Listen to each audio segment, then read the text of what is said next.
ঢাকায় রাশিয়ান ব্যাংকের শাখা চালুর প্রস্তাব দ্রুত অনুমোদনের জন্য কেন্দ্রীয় ব্যাংকের প্রতি আহ্বান জানিয়েছেন স্থানীয় উদ্যোক্তারা।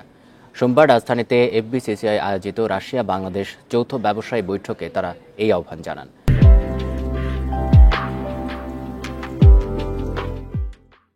এ সময় রাশিয়ার কর কাঠামো নমনীয় করারও তাগিদ দেওয়া হয়। দুই দেশের ব্যবসায়ীদের এই সভায় আলোচনা হয় দ্বিপাক্ষিক বাণিজ্যের সম্ভাবনা ও বিদ্যমান সমস্যা নিয়ে। রাশিয়ার কোনো ব্যাংকের শাখা বাংলাদেশে না থাকায় দেশটির সাথে বাণিজ্যিক লেনদেনে খরচ ও সময় দুটোই বাড়ছে। পাশাপাশি দেশের বেশ কয়েকটি খাতে বিনিয়োগের আগ্রহ প্রকাশ করে ঢাকা সফররত রাশিয়ার প্রতিনিধি দল।